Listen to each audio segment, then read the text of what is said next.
Hello दोस्तों, नमस्कार। स्वागत है आपका हमारे यूट्यूब चैनल उत्तराखंड जी के वेरी इजी ट्रिक्स में। और आज की इस वीडियो में दोस्तों हम बात करने वाले हैं UK triple S C UK PSC test series part 5 के बारे में दोस्तों।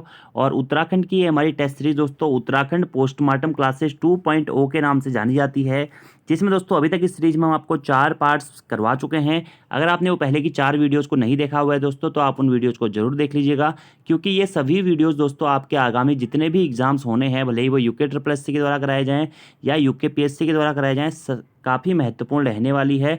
खासकर दोस्तों आपके रिवीजन के पॉइंट ऑफ व्यू से भी ये वीडियोज बहुत ज़्यादा महत्वपूर्ण रहने वाली हैं। इससे पहले भी दोस्तों हमने पोस्टमार्टम क्लासेस की सीरीज को चलाया हुआ था, तो उसमें भी करीबन करीब 130 से 135 वीडियोज मैं आप लोगों को दे चुका हूँ। अगर आपको डिटेल में उत्तराखंड का रिवीजन करना है दोस्तों, तो आप उन वीडियोज़ को भी देख सकते हैं। वीडियो पसंद आती है तो वीडियो को लाइक जरूर करें, कमेंट जरूर करें, अपने दोस्तों के साथ में भी दोस्तों वीडियो को जरूर शेयर करें। और आज की इस वीडियो में भी दोस्तों हम 10 महत्वपूर्ण प्रश्नों के बारे में बात करेंगे, जो कि बहुत महत्वपूर्ण है आपके आगामी एग्जाम्स के पॉइंट ऑफ व्यू से। चलिए शुरू करते हैं दोस्तों वीडियो को। आज का हमारा पहला प्रश्न है, सूची 1 तथा सूची 2 को सम्मिलित करना है और आपको इसमें से फिर सही उत्तर का चयन करना है। ठीक है, तांबा, सीसा, एस्बेस्टस और डोलोमाइट। और आगे इनके क्षेत्र दिए गए हैं, कुछ खनिज दिए गए हैं और दूसरे साइड इनके क्षेत्र दिए गए हैं कि तांबा कहाँ होता है, सीसा कहाँ होता है, एस्बेस्टस कहाँ होता है, डोलोमाइट कहाँ पे होता है। ठीक है, ये आपके ऑप्शन है।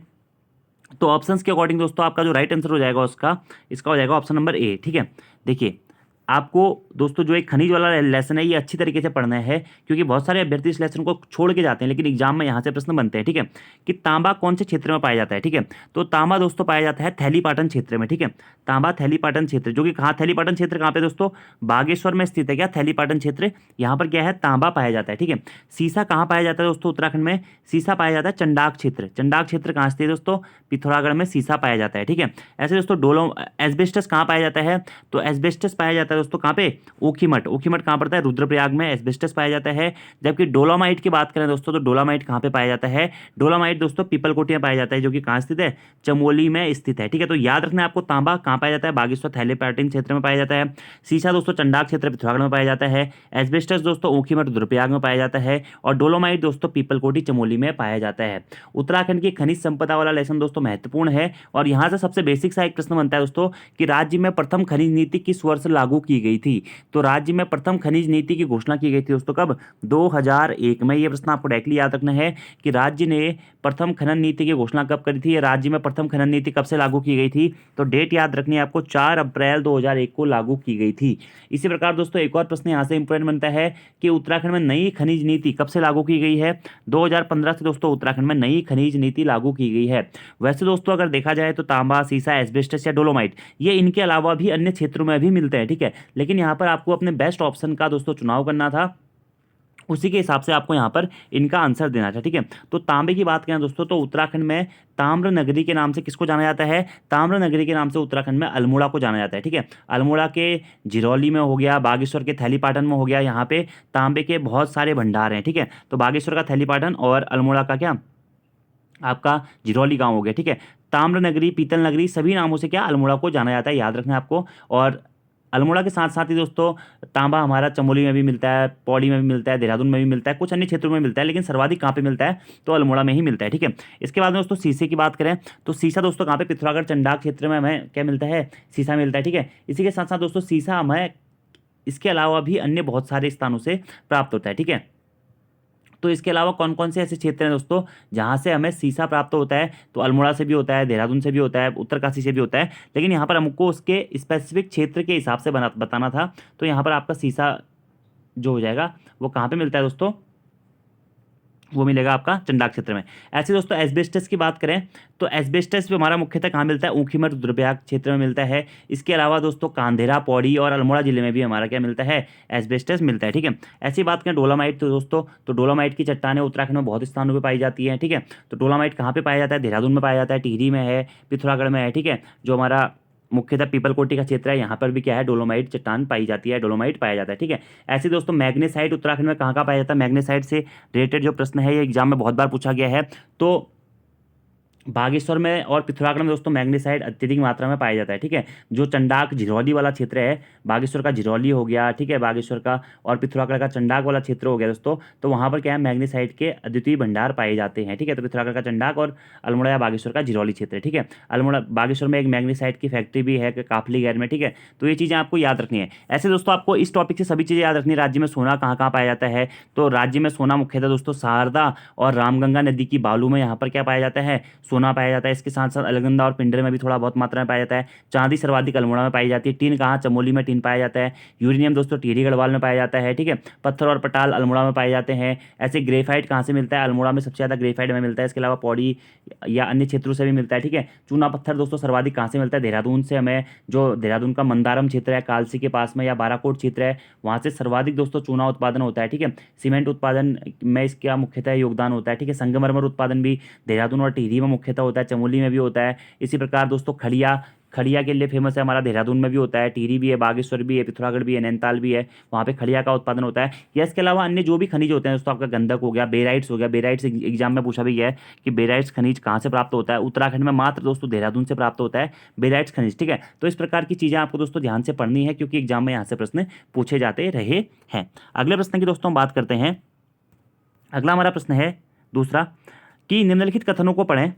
आपका कथन हुआ है दोस्तों, स्कंद पुराण में काली नदी को श्यामा नदी कहा गया है और इसके जल को अपवित्र माना गया है। ठीक है, और दूसरा ऑप्शन है आपका कथन 2 है, यह नदी काकागिरी पर्वत के समानांतर भारत नेपाल बॉर्डर बनाते हुए बहती है। तो आपके आंसर बताने आपको केवल एक, केवल दो, एक और दो दोनों गलत हैं, एक और दो दोनों सही है। तो इसका आपका राइट आंसर हो जाएगा दोस्तों एक और दो दोनों कथन सही हैं। अगर हम दोस्तों काली नदी के बारे में बात करें तो उत्तराखंड की सबसे लंबी नदी कौन सी है दोस्तों, काली नदी है। काली नदी कहाँ से निकलती है दोस्तों, पिथौरागढ़ जनपद में स्थित दोस्तों लिपुलेख दर्रे के पास में स्थित दोस्तों कालापानी नामक स्थान से हमारे क्या काली नदी निकलती है। और इस कालापानी के पास में दोस्तों एक व्यास आश्रम नामक स्थान है, यहाँ से यह काली नदी निकलती है, जो कि उत्तराखंड की सबसे लंबी नदी है। और इसी नदी को शारदा नदी के नाम से भी जाना जाता है। जब ये नदी दोस्तों आपका पंचेश्वर से आगे टनकपुर क्षेत्र में प्रवेश करती है, नेपाल में प्रवेश करती है, तो तब इसे दोस्तों शारदा क्षेत्र के नाम से जाना जाता है। और जो एक काली नदी तंत्र है दोस्तों, यह उत्तराखंड राज्य का सबसे पूर्वी नदी तंत्र है। ठीक है, उत्तराखंड राज्य के सबसे पश्चिमी नदी तंत्र के बारे में बात करें तो सबसे पश्चिमी नदी तंत्र है दोस्तों आपका कौन सा, यमुना नदी तंत्र। ठीक है, और सबसे पूर्वी नदी तंत्र के बारे में बात करें तो वह है काली नदी तंत्र। ठीक है, और वहीं उत्तराखंड के दोस्तों सबसे बड़े नदी तंत्र के बारे में बात करें तो गंगा नदी तंत्र या अलकनंदा भागीरथी नदी तंत्र उत्तराखंड का सबसे बड़ा नदी तंत्र है। ठीक है, तो ये चीज़ें आपको डायरेक्टली दोस्तों याद रखनी है। और काली नदी को दोस्तों क्या कहा गया है, स्कंद पुराण में इसे श्यामा नदी कहा गया है और इसके जल को दोस्तों क्या बताया गया है, अपवित्र बताया गया है। काली नदी की उत्तराखंड में कुल लंबाई की बात की जाए दोस्तों, तो काली नदी की उत्तराखंड में कुल लंबाई है आपकी दोस्तों कितनी, 252 किलोमीटर। इसीलिए दोस्तों उत्तराखंड में सबसे लंबी नदी कौन सी है, वो है काली नदी, जो कि लिपुलेख दर्रे के पास में स्थित कालापानी व्यास आश्रम नामक स्थान से निकलती है और टनकपुर तक यह दोस्तों काली नाम से बहती है। इसके बाद में नेपाल में शारदा के नाम से प्रवेश करती है दोस्तों। इसे कालापानी गाड़, काली गाड़ के नाम से भी जाना जाता है। ठीक है, और इसका श्यामा नदी भी कहा गया है, इसके जल को अपवित्र माना गया है। दूसरा है दोस्तों, यह नदी काकागिरी पर्वत के समानांतर भारत नेपाल बॉर्डर बनाते हुए बहती है। यह भी बिल्कुल सही दोस्तों, यह नदी काकागिरी पर्वत के समानांतर भारत और नेपाल की सीमा बनाते हुए बहती है। ठीक है, स्कंद पुराण में इसे श्यामा कहा गया है। यह प्रश्न एग्जाम में पूछा गया कि काली नदी को स्कंद पुराण में क्या कहा गया है दोस्तों, श्यामा कहा गया है। कालापानी नामक स्थान से निकलती है व्यास आश्रम के पास में, जो कि किस श्रेणी के अंतर्गत आता है दोस्तों, ये भी कभी कभी प्रश्न पूछा जाता है। तो जैक्सर श्रेणी या जाक्सर श्रेणी के अंतर्गत हमारा यह क्षेत्र आता है। ठीक है, इसके अलावा दोस्तों ये यहाँ से पिथौरागढ़ से होते हुए फिर आपका चंपावत से होते हुए टनकपुर से प्रवेश करके भारत से बाहर हो जाती है, यानी कि राज्य से हमारी बाहर हो जाती है। सबसे लंबी नदी है। और काली नदी की जो प्रमुख सहायक नदी है दोस्तों वो कौन सी है, सरयू नदी काली नदी की प्रमुख सहायक नदी है। ठीक है, सरयू के साथ साथ दोस्तों और कौन कौन सी नदियाँ इसकी सहायक नदियाँ हैं, तो कुठी आंगटी नदी दोस्तों काली नदी की सहायक नदी है। पूर्वी धौलीगंगा नदी, गौरी गंगा नदी, सरयू नदी, लोहावती नदी, लधिया नदी, ये दोस्तों आपकी क्या है, कुछ सहायक नदियाँ हैं काली नदी की। ठीक है, और गौरी गंगा नदी, ठीक है, काली गौरी का संगम कहाँ पे होता है, जौलजी भी पिथौरागढ़ में होता है, जहाँ पे जौलजी भी मेला लगता है। इसी प्रकार पूर्वी धौलीगंगा नदी भी दोस्तों क्या है, इसकी सहायक नदी है। ठीक है, और इसी प्रकार से दोस्तों बात करें कुठी आंगटी नदी दोस्तों, जो कि नेपाल से निकलती है जैक्सर पर्वत श्रेणी के ही ढाल से, तो ये भी हमारी क्या है, इसकी एक प्रमुख सहायक नदी है। सरयू नदी दोस्तों, जो कि सरमूल झंडी नामक स्थान से निकलती है बागेश्वर जनपद में। ठीक है, ये पंचेश्वर में और काली और सरयू का संगम होता है। तो सरयू नदी दोस्तों काली नदी को सर्वाधिक जल देने वाली नदी भी कौन सी है? सरयू नदी ही है, ठीक है। ऐसे पूर्वी रामगंगा नदी है दोस्तों, जो कि आपका कहाँ से निकलती है? पॉन्टिंग हिमनद पिथौरागढ़ से निकलती है। रामेश्वर में ये काली नदी से मिलती है, ठीक है। तो ये कुछ प्रमुख नदियां हैं दोस्तों, जो कि क्या है? काली नदी या श्यामा नदी की क्या है? सहायक नदियां हैं। ये चीज़ें आपको डायरेक्टली याद रखनी है दोस्तों। और काली नदी की अंतिम सहायक नदी जो कि काली में मिलती है वो कौन सी है दोस्तों? लधिया नदी है, ठीक है। प्रथम सहायक नदी कौन सी है? कुठियांगटी नदी है। इतने पॉइंट आपको काली नदी तंत्र से डायरेक्टली दोस्तों याद रखने हैं, ठीक है। और कुछ पॉइंट अगर आप और नोट करना चाहते हैं तो ये याद कर लीजिए, गोरी गंगा नदी इसकी सहायक नदी है, जो कि मिलम ग्लेशियर से निकलती है, जौलजीबी में काली नदी से मिलती है। पूर्वी रामगंगा नदी भी काली नदी की सहायक नदी है, जो कि पॉन्टिंग हिमनद से निकलती है। और रामेश्वर में क्या मिलती है? काली नदी से मिलती है। सरयू भी क्या है? इसकी सहायक नदी है, जो कि सरमूल झंडी बागेश्वर से निकलती है। और पंचेश्वर नामक स्थान पर क्या मिलती है? काली नदी से मिल जाती है, ठीक है। इसी प्रकार कुठियांगटी नदी है, जो कि जैक्सस श्रेणी के पश्चिमी ढाल से निकलती है, और थोड़ा सा आगे जाके ये मिल जाती है किससे? काली नदी से, ठीक है। और इसके साथ में लधिया नदी दोस्तों, जो कि अंतिम नदी है, जो कि इसमें मिलती है, काली नदी की सहायक नदी है, ठीक है। और चूका नामक स्थान पे क्या है? यह काली नदी में मिल जाती है, ठीक है। तो ये पॉइंट आपको दोस्तों डायरेक्टली याद रखना है, ठीक है। और लधिया नदी कहाँ से निकलती है? अल्मोड़ा में दोस्तों गजार नामक एक स्थान है, वहाँ से यह लधिया नदी निकलती है। तो ये सभी ऑप्शन दोस्तों आपके दोनों ऑप्शन सही हो जाएंगे। और डिटेल्स मैंने आपको बता भी दिया दोस्तों। उत्तराखंड की सबसे लंबी नदी कौन सी है? काली नदी। शारदा नदी क्या है? उत्तराखंड की सबसे लंबी नदी है। अगले प्रश्न की दोस्तों बात करते हैं।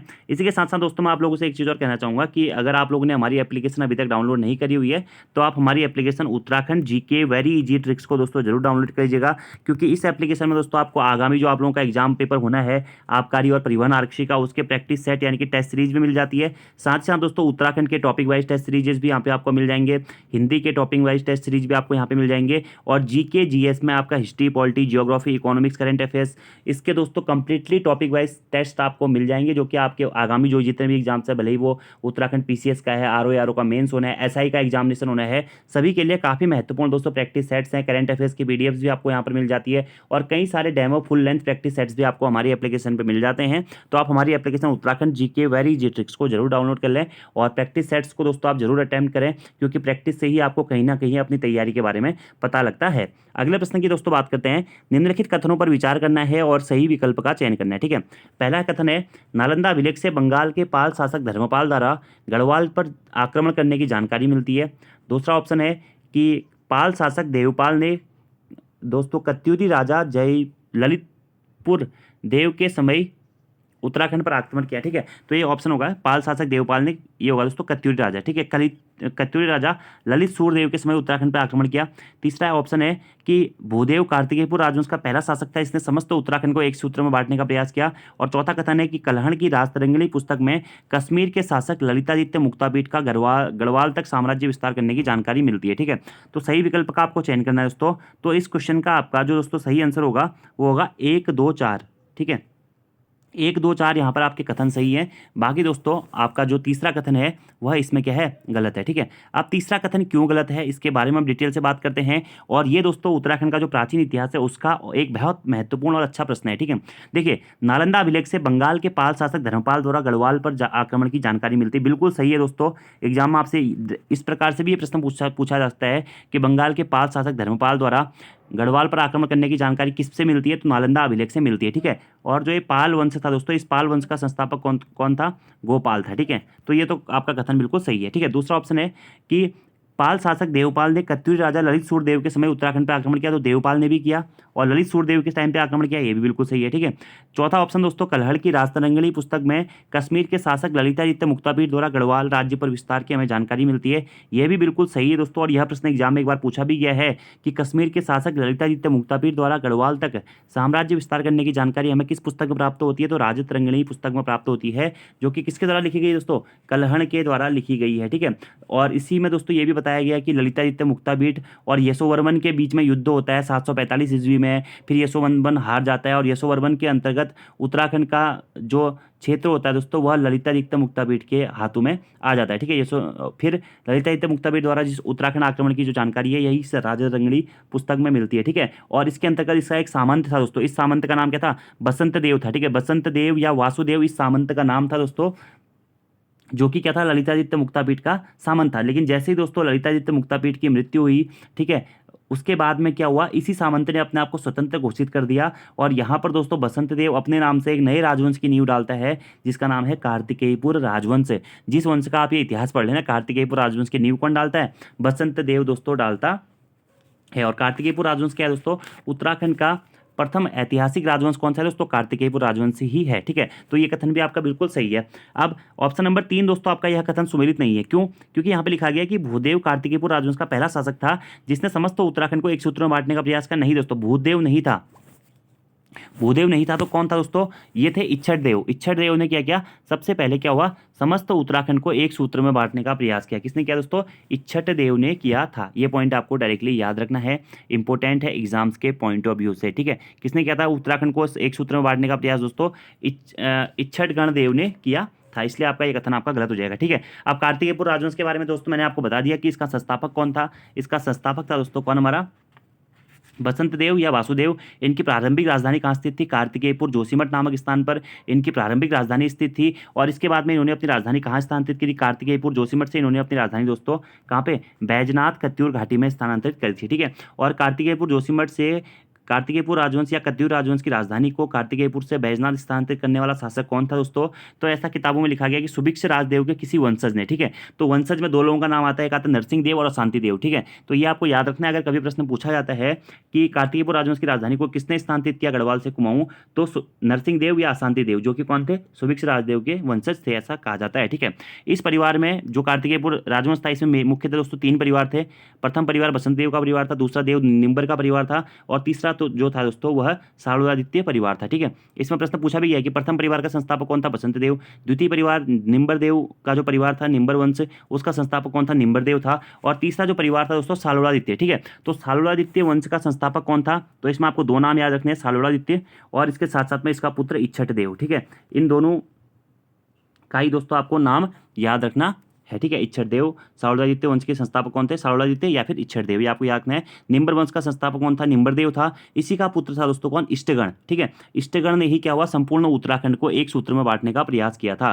फिर इष्टगण के बाद में उसका पुत्र बनता है ललित सूरदेव राजा, जो कि कत्यूर राजवंश का सबसे प्रतापी और शक्तिशाली शासक कहा जाता है। और ललिता सूरदेव के बाद में उसका पुत्र दोस्तों भूदेव क्या बनता है, शासक बनता है। ठीक है, और इसी भूदेव के द्वारा क्या किया जाता है दोस्तों, बैजनाथ मंदिर, जो कि हमारा कहाँ स्थित है, बागेश्वर जनपद में स्थित है, इस बैजनाथ मंदिर का निर्माण ललित पुत्र भूदेव के द्वारा ही कराया जाता है। तो इतने पॉइंट दोस्तों आपको यहाँ से मोटे मोटे याद रखने हैं, जो कि आपके एग्जाम में पूछे जा सकते हैं। ठीक है, और एक और प्रश्न यहाँ से बनता है दोस्तों आपका, कत्यूरी राजवंश, कार्तिकेयपुर के लिए कत्यूरी शब्द का प्रयोग सर्वप्रथम किसने किया था, यह प्रश्न भी एग्जाम में बनता है।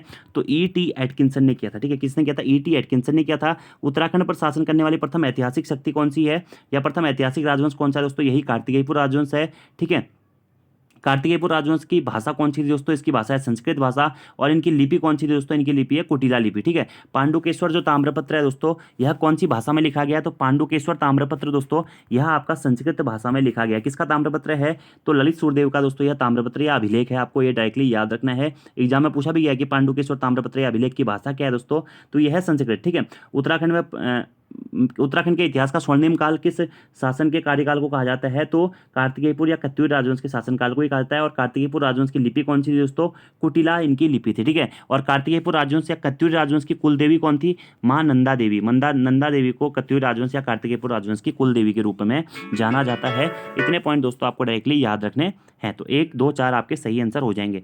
बताने के लिए दोस्तों बहुत चीज़ें हैं, तो धीरे धीरे बताएंगे। अगला हमारा प्रश्न है, निम्नलिखित में से कौन सा कथन असत्य है, गोरखाओं का प्रमुख हथियार खुकरी नेवार जाति के लोहार बनाते थे, ये दोस्तों बिल्कुल सही है। ठीक है, उत्तराखंड में गोरखा राजवंश की नींव पड़ती है दोस्तों कब, 1790 में। ठीक है, हवलबाग का युद्ध होता है गोरखाओं के मध्य और कुमाऊं के चंद शासक के अंतिम शासक महेंद्र चंद के बीच में। इसमें गोरखा जीत जाते हैं और 1790 में अपने कुमाऊं क्षेत्र पर अधिकार कर लेते हैं। 1790 से लेकर के 1815 तक इनका कुमाऊं पर अधिकार रहता है। वहीं 1804 में दोस्तों ये गढ़वाल पर अधिकार कर लेते हैं खड़बुड़ा के युद्ध के पश्चात में प्रद्युम्न शाह को हरा करके। और 1804 से 1815 तक इनका गढ़वाल पर भी शासन रहता है। कुमाऊं में लगभग 15 वर्ष और गढ़वाल में लगभग दोस्तों 10.5 वर्ष के शासन रहता है कि इनका गोरखाओं का। ठीक है, तो गोरखाओं का प्रमुख हथियार कौन था, खुकरी था, जो कि नेवार जाति के लोहार बनाते थे, बिल्कुल सही है। गोरखाओं ने 36 रकम 32 कलम की जो कर व्यवस्था है इसका उन्मूलन किया था। ये दोस्तों प्रश्न इंपॉर्टेंट है, एग्जाम में एक बार पूछा भी गया है कि 36 रकम 32 कलम का संबंध किससे है दोस्तों, तो ये था कर व्यवस्था से। ठीक है, कर व्यवस्था। चंदू के समय पे दोस्तों कुल कितने 68 प्रकार के कर लगते थे, जिसमें 36 रकम 32 कलम दोस्तों इसमें इसे कहा जाता है। ठीक है, 36 मूल कर थे और 32 दोस्तों राजशाही के लिए लिए जाने वाले कर थे। ठीक है, राजस्व कर थे। तो कुल 68 प्रकार के कर थे। तो 36 रकम 32 कलम की ये कर व्यवस्था, इसका उन्मूलन किसने किया? गोरखों ने किया। बिल्कुल सही है दोस्तों, याद रखना आपको, ठीक है। और चंदू के समय पे 36 रकम 32 कलम की कर व्यवस्था लागू थी, ये आपको याद रखना है, ठीक है। अगला ऑप्शन है कि गोरखा काल में कुसही नामक कर ब्राह्मणों से लिया जाता था, ठीक है। तो गोरखा काल में दोस्तों कुसही नामक कर ब्राह्मणों से लिया जाता था, ये बिल्कुल सही है। ब्राह्मणों पर लगने वाला कर कौन सा था? कुसही कर था, ये तो ये भी बिल्कुल सही है। तो कौन सा कथन असत्य है? ऑप्शन नंबर डी दोस्तों आपका असत्य है। क्यों? क्योंकि ऑप्शन क्या है देखिए पहले, नेपाल शासक अशोक चल ने उत्तराखंड के पर्वतीय क्षेत्र पर 1193 ईस्वी या 1193 ईस्वी वर्ष पर आक्रमण का अधिकार कर लिया था। ये दोस्तों गलत है कि नेपाल शासक अशोक चल ने दोस्तों उत्तराखंड के पर्वतीय क्षेत्रों पर 1191 ईस्वी में दोस्तों आक्रमण करके अधिकार किया था। कब? 1191 ईस्वी में, ठीक है। तो ये पॉइंट आपको डायरेक्टली याद रखने दोस्तों इंपॉर्टेंट है, ठीक है। तो गोरखों के बारे में दोस्तों मैं डिटेल से वीडियो बना भी चुका हूँ, तो आप उन वीडियोज़ को जरूर देख लीजिएगा। और गोरखा सैनिकों का प्रमुख हथियार खुखरी था, मैंने आपको बता दिया। गोरखों के द्वारा जो दी गई भूमि होती थी दोस्तों, उसे क्या कहा जाता था? उसे दस्तूर भूमि कहा जाता था। यह प्रश्न भी एग्जाम में पूछा जा चुका है, ठीक है। 36 रकम 32 कलम कर व्यवस्था किसने दोस्तों प्रारंभ करी थी? चंदू ने प्रारंभ करी थी। इसका उन्मूलन किसने किया है? समाप्त किसने किया दोस्तों? वह गोरखों ने किया। गोरखों की आय का प्रमुख स्रोत क्या था दोस्तों? गोरखों की आय का प्रमुख स्रोत क्या था? भू राजस्व था, ठीक है। कुसही नामक कर गोरखे किससे वसूलते थे दोस्तों? तो कुसही नामक कर ये किससे? ब्राह्मणों से ये कुसही नामक कर वसूलते थे, ठीक है। ऐसे दोस्तों गोरखों के टाइम पे एक भूमि थी माणाचौल भूमि। माणाचौल भूमि क्या होती थी दोस्तों? गोरखाओं की सेवा के बदले दान में दी गई भूमि क्या होती थी? माणाचौल भूमि कहलाती थी। ये भी आपको डायरेक्टली याद रखना है, ठीक है। और गोरखाओं का जो उत्तराखंड की जनता पर या कुमाऊं की जनता पर किया गया जो अत्याचार है, उसे क्या कहा जाता है दोस्तों? उसे गोरखियानी कहा जाता है, ठीक है। ये पॉइंट आपको डायरेक्टली याद रखने हैं, ठीक है। गोरखाओं के द्वारा प्रथम भूमि बंदोबस्त कब किया गया दोस्तों? आपको ये भी याद रखना है। तो 1191 ईस्वी में दोस्तों गोरखाओं के द्वारा प्रथम भूमि बंदोबस्त किया जाता है। सॉरी, 1791 में, 1191 दोस्तों 1791 में किया जाता है। किसके द्वारा किया जाता है? तो जोगा मल्ल शाह, जो कि कुमाऊं का प्रथम सूबा था, इसके द्वारा ही क्या किया जाता है? प्रथम भूमि बंदोबस्त किया जाता है। ये आपको डायरेक्टली दोस्तों ये पॉइंट याद रखने हैं। और भी कई सारी चीज़ें हैं गोरखों के बारे में बताने के लिए, जो कि हम कभी बाद में बात करेंगे। और आपको ये भी याद रखना है कि जब कुमाऊं पर गोरखों का आक्रमण होता है, तो उस टाइम पे कुमाऊं के शासक कौन थे? मतलब उस टाइम पे नेपाल के राजा कौन थे? तो उस टाइम पे दोस्तों नेपाल के राजा कौन थे? वो थे दोस्तों आपके आप रण बहादुर शाह, ठीक है। रण बहादुर शाह थे, ठीक है। और वहीं जब गढ़वाल पर आक्रमण होता है, उस टाइम पे राजा कौन थे? तो उस टाइम पे थे गीवाल युद्ध विक्रम शाह, ठीक है। तो ये पॉइंट भी आपको याद रखने हैं, एग्जाम में पूछा गया है कि कुमाऊं आक्रमण के समय पे गोरखा राजा कौन थे? वो थे रण बहादुर शाह, ठीक है। याद रखना है। 1790 में कुमाऊं पे आक्रमण और गढ़वाल पर प्रथम आक्रमण 1791 में होता है, जिसमें लंगूरगढ़ की संधि हो जाती है। और उसके बाद में 1804 में फिर खुरबुड़ा का युद्ध होता है, और उस खुरबुड़ा के युद्ध में प्रद्युम्न शाह की मृत्यु हो जाती है मई 1804 में, ठीक है। और उसके बाद में क्या होता है? गोरखे यहाँ पर अपना शासन शुरू करते हैं, कहाँ पे? गढ़वाल में भी, ठीक है। तो इतने पॉइंट दोस्तों आपको डायरेक्टली याद रखने हैं, ठीक है। अब यहीं से एक ऑप्शन ये भी बनता है कि खुड़बुड़ा का युद्ध कब हुआ था? तो 14 मई 1804 को प्रद्युम्न शाह और गोरखाओं के मध्य में खुड़बुड़ा का युद्ध हुआ था, ठीक है। और अशोक चल ने उत्तराखंड के पर्वतीय क्षेत्रों पर अधिकार कब किया? 1191 में किया था। अब आपके लिए एक होमवर्क का क्वेश्चन है कि क्रांचल देव ने क्रांचल देव ने उत्तराखंड पर कब आक्रमण किया और कब अधिकार किया था? अगला हमारा प्रश्न है, निम्नलिखित पर्वतों को उनकी ऊंचाई के आधार पर अवरोही क्रम में लगाइए। अवरोही क्रम दोस्तों यानी कि घटता हुआ क्रम में आपको इन पर्वतों को लगाना है, ठीक है। तो आप पर्वत कौन कौन से हैं आपके? नीलकंठ पर्वत, चौखंबा पर्वत, जेलंग पर्वत और द्रौपदी का डांडा पर्वत, ठीक है। अब देखिए दोस्तों, नीलकंठ पर्वत कहाँ स्थित है? यह चमोली में स्थित है। चौखंबा पर्वत चमोली में स्थित है। जैलांग पर्वत उत्तरकाशी में स्थित है। द्रौपदी का डांडा पर्वत भी उत्तरकाशी जनपद में स्थित है, ठीक है। अब देखिए नीलकंठ पर्वत की जो ऊंचाई है दोस्तों, वह कितनी है आपकी? तो नीलकंठ पर्वत की जो ऊंचाई है दोस्तों, वह है आपका 6597 मीटर। कितनी है? 6597 मीटर है। चौखंबा पर्वत की ऊंचाई कितनी है दोस्तों? यह है 7138 मीटर, ठीक है। जेलंग पर्वत की ऊंचाई कितनी है दोस्तों? 5871 मीटर है। और द्रौपदी का डांडा पर्वत चोटी की ऊंचाई कितनी है दोस्तों? 5771 मीटर है, ठीक है। तो अब यहाँ पर आप साफ साफ देख सकते हो, सबसे ऊंचा कौन सा है? चौखंबा पर्वत है, ठीक है। तो दूसरा ऑप्शन हो जाएगा। उसके बाद में क्या है? चौखंबा के बाद में है नीलकंठ पर्वत, ठीक है। तो इसका आंसर हो जाएगा दोस्तों आपका ऑप्शन नंबर ए, 2 1 3 4, ठीक है। सबसे पहले सबसे ऊंचा पर्वत कौन सा है इसमें से? चौखंबा पर्वत है, जिसकी ऊंचाई कितनी है? 7138 मीटर है। और ये चौखंबा पर्वत दोस्तों कहाँ स्थित है? यह नैनीताल जनपद में स्थित है, आपको डायरेक्टली याद रखना है, ठीक है। इसी प्रकार से दोस्तों अगला आता है आपका क्या? नीलकंठ पर्वत। नीलकंठ पर्वत कहाँ स्थित है दोस्तों? यह चमोली में स्थित है, ठीक है। और नीलकंठ पर्वत को दोस्तों किस नाम से जाना जाता है? ब्यूटी ऑफ गढ़वाल के नाम से भी नीलकंठ पर्वत को ही जाना जाता है, ठीक है। और नीलकंठ पर्वत की ऊंचाई कितनी है दोस्तों? यह है 6597 मीटर, जो कि चमोली में स्थित है। ब्यूटी ऑफ गढ़वाल के नाम से इसे जाना जाता है, ब्यूटी ऑफ उत्तराखंड के नाम से, ठीक है। अगला है दोस्तों क्या? जेलांग पर्वत। जेलंग पर्वत की ऊंचाई कितनी है? यह 5871 मीटर। और ये जेलंग पर्वत कहाँ स्थित है? यह दोस्तों उत्तरकाशी में स्थित है। ठीक है, 5871 मीटर इसकी ऊंचाई है। और वहीं दोस्तों द्रौपदी का डांडा जो पर्वत चोटी है वह कहाँ स्थित है, ये भी उत्तरकाशी में स्थित है और इसकी ऊंचाई कितनी है, 5771 मीटर है। और द्रौपदी का डांडा पर्वत चोटी पर अभी जो हुआ था दोस्तों आपका एविलेंस भी हुआ था। ठीक है, जिसमें जो चंद्रप्रभा एतवाल थी या मतलब जो सविता कंसवाल थी उनकी मृत्यु भी इसी दौरान हुई थी। ठीक है, द्रौपदी का डांडा 2.0 पर्वत चोटी में एवेलॉन्च के दौरान। ठीक है, तो ये पॉइंट आपको दोस्तों डायरेक्टली याद रखने हैं, आपके एग्जाम्स के पॉइंट ऑफ व्यू से महत्वपूर्ण है और एग्जाम में पूछे भी जा सकते हैं। ठीक है, और इसके अलावा उत्तराखंड का सबसे ऊंचा पर्वत श्रृंखला कौन सी है दोस्तों, सबसे सर्वोच्च शिखर कौन सा है, वो है नंदा देवी पश्चिमी, जिसकी ऊंचाई कितनी है, 7817 मीटर है। उत्तराखंड का दूसरा सर्वोच्च शिखर कौन सा है दोस्तों, वो है कामेट पर्वत श्रृंखला, जिसकी ऊंचाई कितनी है, 7756 मीटर है। और उत्तराखंड की तीसरी सबसे ऊंची चोटी दोस्तों कौन सी है, वह है नंदा देवी पूर्वी, जिसकी ऊंचाई है 7434 मीटर। ये पॉइंट भी आपको डायरेक्टली याद रखने हैं। अगले प्रश्न की दोस्तों हम बात करते हैं। अगला हमारा प्रश्न है, स्वतंत्रता संग्राम में उत्तराखंड के संदर्भ में निम्नलिखित में से कौन सा कथन सुमेलित नहीं है। ठीक है, तो उत्तराखंड के संबंध में आपका कौन सा कथन सुमेलित नहीं है, ये पूछा गया है। अब कथन के बारे में बात करते हैं। कथन है हमारा 1870 में देहरादून में डिबेटिंग क्लब की स्थापना हुई थी। दूसरा है कालू मेहरा गुप्त सैनिक संगठन का निर्माण इन्होंने किया था। तीसरा कथन है आपका 1871 में अल्मोड़ा अखबार का प्रारंभ हुआ था। चौथा कथन है लोहाघाट के ब्रिटिश बैरक पर आक्रमण 1857 में हुआ था। तो इसमें से दोस्तों कौन सा कथन आपका असत्य है पूछा गया स्वतंत्रता संग्राम के संबंध में, तो ऑप्शन नंबर डी दोस्तों आपका ये मतलब ए ऑप्शन में असत्य है हमारा। क्या है, देहरादून में डिबेटिंग क्लब की स्थापना दोस्तों 1870 में नहीं हुई थी। ठीक है, अब बात ये आती है 1870 में दोस्तों डिबेटिंग क्लब की स्थापना तो हुई थी, कहाँ पे हुई थी, कुमाऊं में। कुमाऊं में डिबेटिंग क्लब की स्थापना या कुमाऊं के अल्मोड़ा में डिबेटिंग क्लब की स्थापना कब हुई थी दोस्तों, ये हुई थी 1870 में। ठीक है, और इसके संस्थापक कौन थे, डिबेटिंग क्लब की स्थापना किसके द्वारा की गई थी, तो पंडित बुद्धि बल्लभ पंत जी के द्वारा सर्वप्रथम 1870 में कुमाऊं के अल्मोड़ा में क्या किया गया था दोस्तों, आपका डिबेटिंग क्लब की स्थापना की गई थी। किसके सुझाव पर दोस्तों, विलियम म्यूर के सुझाव पर। किसके, विलियम म्यूर के सुझाव पर की गई थी। ठीक है, तो कुमाऊं का प्रथम राजनीतिक संगठन कौन सा था दोस्तों, कुमाऊं का या उत्तराखंड का प्रथम राजनीतिक संगठन कौन सा था पूछा जाता है, तो वो था डिबेटिंग क्लब। ठीक है, जिसकी स्थापना 1870 में हुई थी, अल्मोड़ा में हुई थी, बुद्धि बल्लभ पंत जी के द्वारा की गई थी विलियम म्यूर के सुझाव पर। ठीक है, और इसी डिबेटिंग क्लब के द्वारा दोस्तों जो कि अल्मोड़ा में स्थापित किया गया था 1871 में, क्या है, अल्मोड़ा नामक अखबार का प्रकाशन भी किया गया था। ठीक है, तो अल्मोड़ा अखबार सबसे पहले कब प्रकाशित किया गया था, 1871 में बुद्धि बल्लभ पंत के द्वारा ही यह अखबार प्रकाशित किया गया था, जो कि 1918 में डिप्टी कमिश्नर लोमस के द्वारा बंद करा दिया गया था। और उस टाइम पे इसके वो कौन थे, अल्मोड़ा अखबार के संपादक उस टाइम पे थे बद्रीदत्त पांडे। ठीक है, तो 1870 में कुमाऊं में डिबेटिंग क्लब की स्थापना हुई थी। कब, कुमाऊं में डिबेटिंग क्लब की स्थापना हुई थी, कुमाऊं के अल्मोड़ा में। ठीक है, बुद्धि बल्लभ पंत जी के द्वारा की गई थी।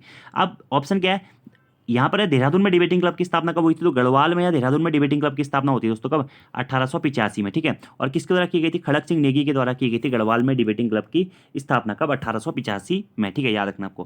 कालू मेहरा दोस्तों क्या है, कालू मेहरा ने क्या क्या किया था 1857 की क्रांति के दौरान, प्रथम क्रांतिकारी के रूप में इसे जाना जाता है। इन्होंने एक गुप्त सैनिक संगठन बनाया था जिसका नाम क्या था, क्रांतिवीर नामक संगठन किसके द्वारा बनाया गया था, कालू मेहरा के द्वारा बनाया गया था 1857 की क्रांति के दौरान, क्या, क्रांतिवीर नामक संगठन। ठीक है, तो कालू सिंह मेहरा क्या थे, उत्तराखंड के प्रथम स्वतंत्रता संग्राम सेनानी के रूप में इन्हें जाना जाता है। ठीक है, और सूली का डंडा पहाड़ी पे इनके दो मित्रों आनंद फरदयाल और बिशन सिंह कड़ायत को फांसी भी दे दी गई थी। सूली का डांडा पहाड़ी जो कि कहाँ, नैनीताल में स्थित है वहाँ पर। ठीक है, इनके साथ में थे वो भी क्रांतिकारी नामक संगठन से जुड़े हुए थे। ठीक है, ये भी आपको डायरेक्टली याद रखना है। और 1857 की क्रांति के समय पे दोस्तों कुमाऊं कमिश्नर कौन था, हेनरी रैमजे था। ये ट्रेडमार्क क्वेश्चन है। ठीक है, अगला है 1871 में अल्मोड़ा अखबार का प्रारंभ हुआ था, बिल्कुल सही है, बुद्धि बल्लभ पंत इसके प्रथम संपादक थे। और किसके द्वारा किया गया था दोस्तों, डिबेटिंग क्लब के द्वारा ही यह अखबार शुरू किया गया था। ठीक है, विलियम म्यूर के सुझाव पर। ठीक है, और 1918 में फिर यह अखबार बंद हो जाता है। अगला ऑप्शन है 1857 में लोहाघाट के ब्रिटिश बैरक पर आक्रमण कर दिया गया था। यह भी दोस्तों बिल्कुल सही है, 1857 की क्रांति के दौरान ये घटना हुई थी। और ऐसी हल्द्वानी पर भी आक्रमण हुआ था काले खां के नेतृत्व में। बाद में फिर किसके द्वारा दोस्तों, आपका मैक्सवेल के द्वारा इसका दमन किया जाता है, जो आपका हल्द्वानी पे आक्रमण हुआ था। ठीक है, याद रखना आपको। अगला हमारा प्रश्न है, निम्नलिखित में से कौन सा कथन असत्य है, उत्तराखंड के प्रथम सर्वेयर पंडित नैन सिंह थे, बिल्कुल सही है दोस्तों। जल प्रवाह व घनत्व की दृष्टि से राज्य की सबसे बड़ी नदी काली नदी है, ये दोस्तों आपका कथन असत्य है। जल प्रवाह और घनत्व की दृष्टि से राज्य की सबसे बड़ी नदी कौन सी है दोस्तों, अलग अलग है।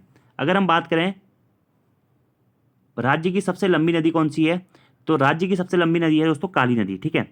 और वहीं जल प्रवाह और घनत्व की दृष्टि से राज्य की सबसे बड़ी नदी कौन सी है, तो वह है अलकनंदा नदी। तो कौन सा कथन असत्य पूछा गया था, तो ऑप्शन नंबर बी आपका यहाँ पे असत्य है। जल प्रवाह और घनत्व की दृष्टि से राज्य की सबसे बड़ी नदी कौन सी है दोस्तों, अलकनंदा नदी है। और अलकनंदा नदी का उद्गम कहाँ से होता है दोस्तों, सतोपंथ ग्लेशियर के पास में स्थित अलकापुरी बांक नामक हिमनद से दोस्तों, चमोली जनपद में जो स्थित है, यहाँ से अलकनंदा नदी का उद्गम होता है, ठीक है। अगला है उत्तराखंड के प्रथम विक्टोरिया क्रॉस प्राप्तकर्ता कौन थे, दरबान सिंह नेगी थे, बिल्कुल सही है।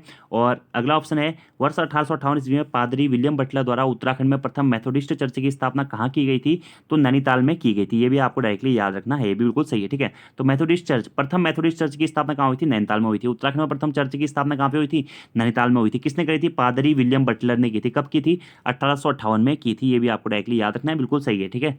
अगला हमारा प्रश्न है दोस्तों, निम्नलिखित दिए गए कथनों में से कौन सा कथन सत्य है। हिमाचल प्रदेश के 3 जिले देहरादून राज्य से अपनी सीमा साझा करते हैं। दूसरा ऑप्शन है हिमाचल प्रदेश का शिमला वह जिला है जो उत्तराखंड से सर्वाधिक सीमा साझा करता है। अगला ऑप्शन है उत्तराखंड में सर्वाधिक सीमा बनाने वाला उत्तर प्रदेश का जनपद सहारनपुर है। अगला ऑप्शन है नैनीताल से सबसे कम सीमा बनाने वाला उत्तर प्रदेश का जिला बिजनौर है। तो कौन सा कथन आपका सत्य है पूछा गया। देखिए दोस्तों, आपको पता है कि हमारा जो उत्तराखंड राज्य है वह 2 देशों के साथ में अपनी अंतर्राष्ट्रीय सीमा साझा करता है। कौन कौन से देश हैं दोस्तों, वह है चीन यानी कि तिब्बत, और दूसरा दोस्तों क्या, नेपाल, ठीक है। और उत्तराखंड के कुछ 5 जनपद ऐसे हैं जो चीन या तिब्बत के साथ में और नेपाल के साथ में अपनी अंतर्राष्ट्रीय सीमा साझा करते हैं। कौन कौन से दोस्तों, उत्तरकाशी, चमोली, पिथौरागढ़, चंपावत और उधमसिंह नगर, ठीक है। इसमें से 3 जनपद जो हैं उत्तरकाशी, चमोली और पिथौरागढ़, ये चीन यानी कि तिब्बत के साथ में अपनी अंतर्राष्ट्रीय सीमा साझा करते हैं। और अगले 3 जिले दोस्तों जो पिथौरागढ़, चंपावत और उधमसिंह नगर है, या नेपाल के साथ में अपनी अंतर्राष्ट्रीय सीमा साझा करते हैं, ठीक है। इसी प्रकार से दोस्तों बात करें तो हमारा उत्तराखंड राज्य है 2 अन्य राज्यों के साथ में अपनी अंतर्राज्यीय सीमा साझा करता है। एक है हिमाचल प्रदेश और दूसरा दोस्तों आपका कौन सा, उत्तर प्रदेश, ठीक है। तो हिमाचल प्रदेश के साथ में दोस्तों उत्तराखंड के 2 जनपद अपनी अंतर्राज्यीय सीमा साझा करते हैं। कौन कौन से, उत्तरकाशी और देहरादून, ठीक है। और वहीं दोस्तों उत्तर प्रदेश के साथ में उत्तराखंड के 5 जनपद अपनी अंतर्राज्यीय सीमा साझा करते हैं। कौन कौन से दोस्तों, देहरादून हो गया, हरिद्वार हो गया, पौड़ी गढ़वाल हो गया, नैनीताल हो गया और उधम सिंह नगर हो गया। ये 5 जनपद अपनी सीमा साझा करते हैं, ठीक है। अब हिमाचल प्रदेश के साथ में सर्वाधिक सीमा कौन साझा करता है, तो हिमाचल प्रदेश के साथ में सर्वाधिक सीमा साझा करता है दोस्तों कौन, हमारा उत्तरकाशी, ठीक है। और वहीं उत्तर प्रदेश के साथ में सर्वाधिक सीमा साझा कौन करता है, तो उत्तर प्रदेश के साथ में सर्वाधिक सीमा साझा करने वाला उत्तराखंड का जिला है उधमसिंह नगर जनपद, ठीक है। और वहीं उत्तर प्रदेश के साथ में सबसे कम सीमा साझा करने वाला जिला कौन सा है हमारा, वह है नैनीताल जनपद, ठीक है। तो ये तो सही हो गया, ये मैंने आपको बेसिक इंट्रोडक्शन दे दिया। अब पूछा गया कि कौन कौन से कथन यहाँ पर सत्य हैं, ठीक है। तो आपका ऑप्शन नंबर डी दोस्तों यहाँ पे सही होगा। 2 और 3 आपके कथन सत्य हैं। दूसरा कथन क्या कहता है, देखिए कि हिमाचल प्रदेश का शिमला वह जिला है जो कि उत्तराखंड से सर्वाधिक सीमा साझा करता है। बिल्कुल सही दोस्तों, क्योंकि जो ये शिमला जिला है यह देहरादून और उत्तरकाशी दोनों के साथ में अपनी सीमा साझा करता है, ठीक है। अगला तीसरा ऑप्शन क्या है, उत्तराखंड में सर्वाधिक सीमा बनाने वाला उत्तर प्रदेश का जनपद सहारनपुर है। ये भी बिल्कुल सही है। जैसे उत्तराखंड का उधमसिंह नगर जनपद दोस्तों उत्तर प्रदेश के साथ में सर्वाधिक सीमा बना रहा है, उसी प्रकार से उत्तर प्रदेश का जो सहारनपुर जनपद है वह उत्तराखंड के साथ में अपनी सर्वाधिक सीमा बनाता है, ठीक है। आप कौन सा कथन असत्य है, ऑप्शन नंबर 1 असत्य है। क्यों दोस्तों, क्योंकि हिमाचल प्रदेश के 3 जिले इसमें कहा गया है कि देहरादून राज्य से अपनी सीमा साझा करते हैं, ठीक है। नहीं दोस्तों, हिमाचल प्रदेश के 3 जिले देहरादून राज्य के साथ में अपनी सीमा साझा नहीं करते हैं। 2 जिले करते हैं, सिरमौर और शिमला, जो कि देहरादून के साथ में अपनी सीमा साझा करते हैं। हिमाचल प्रदेश के कुल 3 जिले दोस्तों उत्तराखंड के साथ में अपनी सीमा साझा करते हैं, ठीक है। उसी प्रकार से बात की जाए, अगला जो ऑप्शन है हमारा वो है नैनीताल में सबसे कम सीमा बनाने वाला उत्तर प्रदेश का जिला बिजनौर है। तो ये कथन भी दोस्तों आपका असत्य है, ठीक है। उत्तराखंड में सर्वाधिक सीमा बनाने वाला उत्तर प्रदेश का जनपद कौन सा है, बिजनौर है, ठीक है। सर्वाधिक सीमा बनाने वाला जनपद है कौन सा, बिजनौर, ठीक है। ये भी आपको डायरेक्टली याद रखना है, ठीक है। तो इस प्रश्न में ना दोस्तों आपका 2 और 4 सही होगा, ठीक है। 2 और 4 आपके कथन सही होंगे। क्यों, क्योंकि उत्तराखंड से सर्वाधिक सीमा बनाने वाला जो उत्तर प्रदेश का जनपद है ना, वह सहारनपुर जनपद नहीं है। कौन सा जनपद है, बिजनौर जनपद है, ठीक, बिजनौर जनपद है, ठीक है। बिजनौर जनपद जो है वह उत्तराखंड से सर्वाधिक सीमा बनाने वाला क्या है, उत्तर प्रदेश का जनपद है, ठीक है। जो कि उत्तराखंड के 4 जनपदों हरिद्वार, पौड़ी, नैनीताल और उधमसिंह नगर के साथ में अपनी सीमा बनाता है, ठीक है। तो 2 और 4 आपका सही है। क्यों, क्योंकि नैनीताल से सबसे कम सीमा बनाने वाला उत्तर प्रदेश का जिला कौन सा है, वह बिजनौर ही है, ठीक है। बिजनौर जनपद एकमात्र उत्तर प्रदेश का ऐसा जनपद है जो कि नैनीताल के साथ में अपनी सीमा बनाता है, ठीक है। सबसे कम सीमा बनाता है। और उत्तराखंड का सबसे कम सीमा बनाने वाला उत्तर प्रदेश के साथ में जनपद कौन सा है, वो है नैनीताल जनपद, ठीक है। ये भी याद रखना है आपको, ठीक है। तो ये पॉइंट आपको याद रखने हैं कि उत्तराखंड के कितने जनपद जो है उत्तर प्रदेश के साथ में सीमा बनाते हैं दोस्तों। आपका उत्तराखंड के कितने जनपद हैं जो कि उत्तर प्रदेश के साथ में अपनी सीमा बनाते हैं, तो 5 जनपद हैं। और उसी प्रकार से अगर आपसे पूछा जाएगा कि उत्तर प्रदेश के कितने जनपद हैं जो कि उत्तराखंड के साथ में अपनी सीमा बनाते हैं, तो वो 7 जनपद हैं, ठीक है। जिसमें सर्वाधिक सीमा कौन बनाता है, बिजनौर बनाता है, ठीक है। याद रखना है आपको, ठीक है। तो ये हो जाएगा बिजनौर और हिमाचल प्रदेश के 2 जिले यहाँ पर होंगे। ठीक है, तो मैंने इसके ऊपर वीडियो बनाया हुआ है, उत्तराखंड ज्योग्राफी अंतर्राज्यीय सीमा करके आप सर्च करिएगा। उसमें आपको हिमाचल प्रदेश और आपका उत्तर प्रदेश के साथ में कौन कौन से जिले कितनी कितनी सीमाएं साझा कर रहे हैं, ये सारे टॉपिक्स आपको वहाँ पर मिल जाएंगे। ठीक है, तो उत्तर प्रदेश के 7 जिले हैं जो कि क्या करते हैं, उत्तराखंड के साथ में अपनी सीमा साझा करते हैं। ठीक है, और वहीं उत्तराखंड के कितने 5 जिले हैं। ठीक है, तो 2 और 4 इसका सही आंसर हो जाएगा। ठीक है, तो 2 और 4 होगा यहाँ पे। ठीक है, 2 और 3 नहीं, 2 और 4 कर लीजिएगा आप इसको। अगला हमारा प्रश्न है, चंद्र राजवंश के क्रम में कौन सा कथन असत्य है। ठीक है, चंद्र राजवंश के संस्थापक सोमचंद थे, आपको ध्यान रखना है। ठीक है, और चंद्र राजवंश के अंतिम शासक कौन थे, महेंद्र चंद थे, जो कि चंद्र राजवंश के 61वें शासक थे। चंद्र राजवंश में भंडार के रक्षक को भंडारी कहा जाता है। बिल्कुल सही दोस्तों, भंडार की जो रक्षक है भंडारी कहा जाता है, और जो भंडारी कास्ट है ना आज के टाइम पे, ये भी चंद्र राजवंश के दौरान ही इनोग्रेट हुई थी। ठीक है, अगला ऑप्शन है हमारा, परगने पट्टी या गरखे में विभाजित थे। कुमाऊं, काली कुमाऊं व माल बाबर में जिसे पट्टी कहते थे, उसे सोर व सीरा व अन्य प्रगणों में गरखे कहते थे। गरखे का प्रकाश जो प्रशासक था उसको नेगी कहते थे। ये दोस्तों बिल्कुल सही है, जो आपका परगने थे चंद्र राजवंश के दौरान वह गरखे और पट्टी में विभाजित थे। काली कुमाऊं व माल बाबर में जिसे पट्टी कहा जाता था, उसे सोर और सीरा और अन्य प्रगणों में गरखा कहा जाता था। ठीक है, और गरखे का प्रकाशक कौन होता था दोस्तों, जो गरखे का प्रकाशक होता था दोस्तों वह होता था कौन, नेगी होता था। बिल्कुल सही है। अगला ऑप्शन जो है, चंद्र राजवंश में राज्य प्रशासन कितने मंडलों में विभक्त था, 3। तो ये कथन दोस्तों आपका असत्य हो जाएगा, क्योंकि चंद्र काल में राज्य का जो प्रशासन था वह 3 मंडलों में विभक्त ना हो गया। कितने मंडलों में विभक्त था दोस्तों, वह 2 मंडलों में विभक्त था। कितने मंडलों में विभक्त था, 2 मंडलों में विभक्त था। ठीक है, एक मंडल जो था वो दोस्तों सामंतों के अधीन था। ठीक है, और जो दूसरा मंडल था दोस्तों वह आपका किसके अधीन था, वह राजा के द्वारा शासित था। ठीक है, तो चंद्र राजवंश में राज्य का प्रशासन कितने मंडलों में विभक्त था दोस्तों, 2 मंडलों में विभक्त था, सामंतों के अधीन और किसके, राजा के अधीन। ठीक है, और सामंतों के अधीन जो मंडल था उसे ठक्कुर भी कहा जाता है। ठीक है, आपको ध्यान रखना है। और कुमाऊं में राजकर के अतिरिक्त सयानों व थोकदारों से लिया जाने वाला कर क्या कहलाता था, तो यह दस्तूर कहलाता था। ये भी दोस्तों बिल्कुल सही है। ठीक है, तो ये पॉइंट आपको डायरेक्टली याद रखना है दोस्तों कि चंद्र राजवंश में जो भंडार के रक्षक थे उसे भंडारी कहा जाता था, या सयानों व थोकदारों को दिया जाने वाला कर दस्तूर कहलाता था। चंद्र राजवंश में राज्य प्रशासन 2 मंडलों में विभक्त था, और जो परगने थे वह गरखे या पट्टी में विभाजित थे। ठीक है, ये भी आपको डायरेक्टली याद रखना है। ठीक है, और चंद्र राजवंश में दोस्तों जो आपका मुखिया होता था, या चंद्र राजवंश की सर्वोच्च इकाई कौन सी थी दोस्तों, वह थी आपकी राज्य। ठीक है, और जिस पे शासन कौन करता था, राजा करता था। ये पॉइंट आपको डायरेक्टली ध्यान रखना है। ठीक है, और भी कई सारी चीज़ें थी दोस्तों, जैसे कि चंद्र राजवंश में राज्य प्रशासन 2 मंडलों में विभक्त था, एक सामंतों के अधीन और दूसरा क्या है, राजा द्वारा अधीन। ठीक है, और फिर मंडलों के नीचे क्या होते थे, देश होते थे, जिसमें तल्ला देश, मल्ला देश, ये सब कुछ आता है। ठीक है, फिर देश के नीचे क्या होते थे, परगने या गरखे होते थे। ठीक है, परगने भी 2 प्रकार के होते थे, एक नागरिक परगने, एक सैनिक या फिर बख्शी परगने। ठीक है, फिर उसके नीचे गरखे आते थे, गरखे के नीचे गांव आता था, गांव के नीचे फिर सयाना या बूढ़ा का पद आता है, फिर थोकदार आता था, फिर प्रधान आता था, फिर कोटाल आता है। ठीक है, तो इस प्रकार से चंद्र राजवंश में क्या चलता था, शासन प्रशासन चलता था। ठीक है, मुख्य कौन था इसमें, राजा था। ठीक है, याद रखना है आपको।